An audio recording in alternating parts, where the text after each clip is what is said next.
দর্শক, শুরুতে জবরদস্ত খবর। রাজ্য পুলিশের ওপর নেতার ঝোড়ো ব্যাটিং।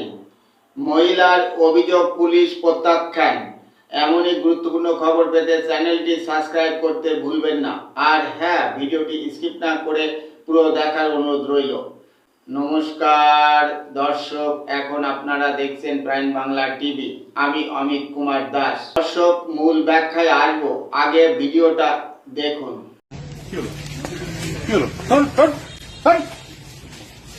নাটক কালকে কোথায় ছিল পুলিশ? রাত্রে কোথায় ছিল পুলিশ? এখন নাটক করেছিল। চুয়ালি রাইসে মেরে চলে গেল মহিলাকে।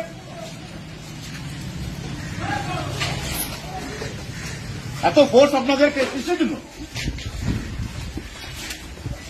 এখন যারা নির্যাতিত তারা এসছে, তাদের জন্য পুলিশ চলে এলো। বিরাট কাজ, বিরাট মহান আপনারা। আপনারা বলেন থানাটা বন্ধ করে দেন, নরেন চালাক। তাহলে তপশিলি জাতি উপজাতির একটা মহিলা, তাকে তুলে নিয়ে চলে যাবে রাত্রে, আর পুলিশ বসে বসে দেখবে।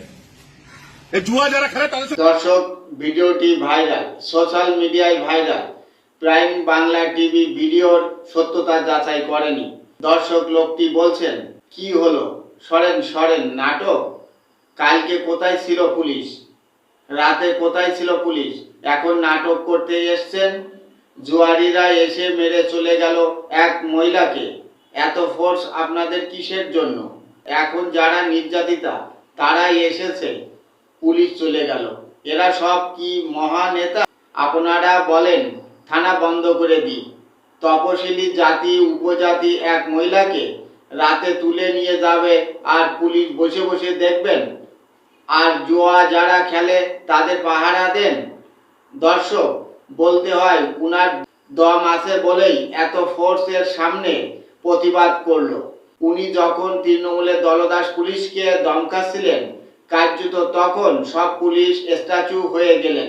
দর্শক, ইনি হলেন আসানসোলের প্রাক্তন মেয়র এবং পাণ্ডবেশ্বর থেকে বিজেপি প্রার্থী জিতেন্দ্র তিয়ারি। মহিলার অভিযোগ, তাকে রাতে তুলে নিয়ে যাওয়ার হুমকি দেয় এক ব্যক্তি। এরপরে ওই মহিলা থানায় গিয়ে অভিযোগ জানায়, কিন্তু থানার এই দলদাস পুলিশ অভিযোগ গ্রহণ করেনি। এরপর বাধ্য হয়ে মহিলা বিজেপি নেতাকে জানান। উনি শোনা মাত্র ব্যবস্থা নেন, মানে ওই একটু খাতির আপ্যায়ন করলেন। দর্শক, দেখলেন তো, খাতির আপ্যায়নটা বেশ ভালো মতন হয়েছে। দরকার আছে, এটুকু দরকার আছে। মাঝে মধ্যে একটু এরকম নেতারা দিলে তবেই এই দলদাস পুলিশ ঠিক হবে। বর্তমান পুলিশ তো জনগণের পাশে থাকে না, তৃণমূলের দলদাস হয়ে কাজ করে।